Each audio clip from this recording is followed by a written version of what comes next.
আসসালামু আলাইকুম। নিনাস কিচেনে আপনাদের স্বাগত জানাচ্ছি। এই সময় কাউকে যদি প্রশ্ন করা হয় কেমন আছেন, উত্তর আসবে ভালো আছি, তবে খুব গরম। বন্ধুরা, গরম তো পড়বেই, ভাদ্র মাস বলে কথা। তাল পাকার গরম পড়েছে। হ্যাঁ বন্ধুরা, সেই তাল দিয়ে রেসিপি তৈরি হবে আজ আমার। পাকা তাল দিয়ে নানাভাবে নানা ধরনের রেসিপি তৈরি করা হয়। আমার চ্যানেলে তালের পিঠা রেসিপি আছে, তবে আজ তৈরি হবে তালের রসবড়া। হয়তো ভাবছেন অনেক ঝামেলা। না বন্ধুরা, কোনো ঝামেলাই না। আপনারা রেসিপিটি দেখুন, তাহলে বুঝে যাবেন রসবড়া কত সহজেই তৈরি করা যায়। খুব অল্প কিছু উপকরণ লাগবে এই রসবড়া তৈরিতে। নিচ্ছি চালের গুঁড়া 1 কাপ, ময়দা নিলাম 1 কাপ। ময়দা আর চালের গুঁড়া মিশালাম। কোন ধরনের চালের গুঁড়া দিয়েছি তা তো বলা হলো না। আমি দিয়েছি পোলার চালের গুঁড়া, সুঘ্রাণের জন্য। তবে আপনারা যদি ভাতের চালের গুঁড়া দিতে চান তাহলে কোনো সমস্যা নেই। ভাতের চালের গুঁড়া দিই বা পোলার চালের গুঁড়া দিই, দুটোতেই টেস্ট ভালো হবে।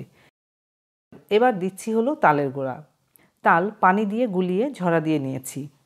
তাতে করে যদি তেতো ভাব থাকে তাহলে চলে যাবে। তাল নিলাম 1 কাপ। অবশ্য সব ধরনের তাল তেতো হয় না, তারপরও আমি এভাবেই তাল ছেঁকে নিই সাধারণত। দেখুন ছেঁকে নেওয়াতে কত ঘন হয়েছে। মিশাচ্ছি ভালো করে। তালের গোলা যদি পাতলা করে গোলানো হতো তাহলে পানির আর প্রয়োজন ছিল না। পানি দিতে হবে, তবে পানি অল্প অল্প করে দিব আর গোলাতে থাকবো। পানি যদি একবারে দিয়ে দিই তাহলে সমস্যা হতে পারে। বন্ধুরা, আপনারা একটি জিনিস খেয়াল করেছেন নিশ্চয়ই, সব কিছুই আমি 1 কাপ করে দিয়েছি। পানি কম বেশি লাগতেই পারে। তালের রসবড়া তৈরির মিশ্রণটি মিশাতে হবে সময় নিয়ে, ভালো করে। গোলাতে গোলাতে মিশ্রণটি বেশ স্মুথ হবে। আমরা হাত দিলেই বুঝতে পারবো। তালের রসবড়া তৈরির জন্য প্রস্তুত হয়নি এখনও গোলানো। সব কিছু মেশানো হয়েছে ভালো করে, তবে রসবড়া তৈরি করা যাবে না এখন। সেই জন্য আমাদের কি করতে হবে? ঢেকে রাখতে হবে। তারপর বেশ কিছু সময় নিয়ে রেখে দিতে হবে। আমি ফ্রিজে রেখে দেব 8 থেকে 10 ঘন্টার মতো। যে গরম পড়েছে, নর্মাল টেম্পারেচারে রাখলে বেশি টক হয়ে যেতে পারে।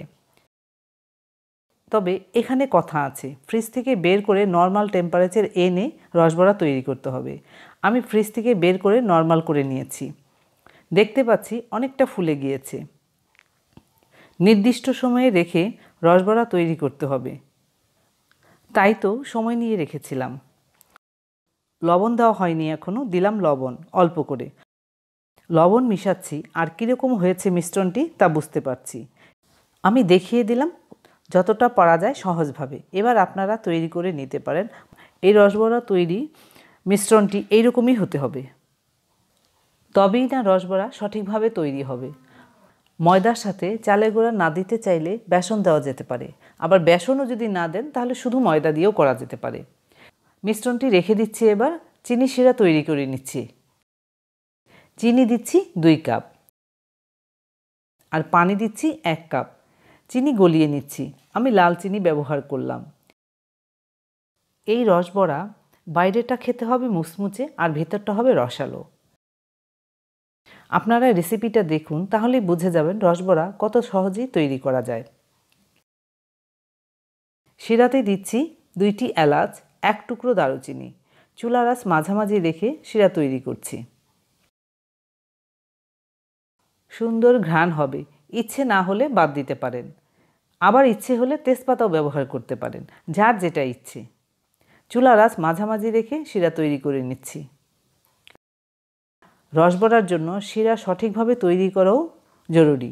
শিরা খুব পাতলাও হবে না, আবার ঘনও হবে না। 3 মিনিটের মতো রান্না করে নিয়েছি। এবার দেখছি হয়েছে কিনা। দেখুন চিনি ভালোভাবেই গলে গিয়েছে এবং ফুটছেও ভালোভাবে। দেখেই বোঝা যাচ্ছে চিনি শিরা ঘন হয়ে গিয়েছে। এবার চুলা বন্ধ করে দিলাম। ঠান্ডা হতে হতে হয়ে যাবে, তবে পুরোপুরি ঠান্ডা করা যাবে না। হালকা গরম থাকতে হবে, সেই রকমই ঠান্ডা হবে। এবার বড়া তৈরি করে নিচ্ছি। পাত্রে দিচ্ছি তেল, একটু বেশি করেই তেল দিলাম। বড়াগুলো ডুবো তেলে ভাজতে হবে। ডুবো তেলে ভাজলে ফুলবেও ভালো, রসবড়া হবেও ভালো। তেল গরম হতে থাক।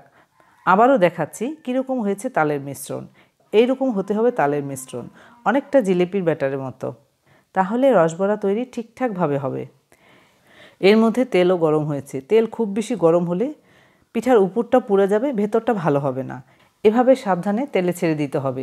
খেয়াল রাখতে হবে হাতে যেন তেলের ছিটা না এসে পড়ে। তেল গরম হওয়ার পর চুলার আঁচ কমিয়ে দিয়েছি। ভেতর পর্যন্ত ভাজা হতে হবে। পিঠা একটু সময় নিয়ে ভাজতে হবে। প্রায় 4 মিনিট লেগেছে বোড়া ভাজা হতে। ভাজা ঠিক আছে, এবার উঠিয়ে নিচ্ছি। এর মধ্যে আমাদের পিঠা ভাজা হয়ে গিয়েছে। আমি এভাবে সবগুলো ভেজে নিয়েছি। এবার দেব হলো শিরাতে, তবে খুব অল্প করে শিরাতে দেব। প্রথমেই দিলাম আমি ছোটগুলো, কিছুক্ষণ রেখে উঠিয়ে নিচ্ছি। এভাবে অল্প অল্প করে বাকিগুলো শিরাতে দিয়ে আবার উঠিয়ে নিচ্ছি, তবে 2-3 মিনিট রেখে উঠাচ্ছি, কারণ পিঠাটা রসের মধ্যে একটু ভিজতে হবে, সেই জন্য 2-3 মিনিট রাখতেই হবে। অল্প অল্প করে দিলে শিরাতে ভালোভাবে ভিজবে, ভেতরটি রসালো হবে, উপরটি মুচমুচে হবে। তালের রসবড়া এইরকমই হতে হবে। এই রসবড়া একবার খেলে আবারও খেতে ইচ্ছে হবে। তালের সুঘ্রাণও হয়, আবার রসালো এবং মুচমুচে হবে। মাপগুলো ঠিক থাকলে বড়া তৈরিতে সমস্যা হবে না। ধন্যবাদ সবাইকে আমার ভিডিওটি দেখার জন্য। আপনারা ভালো থাকবেন সবাই।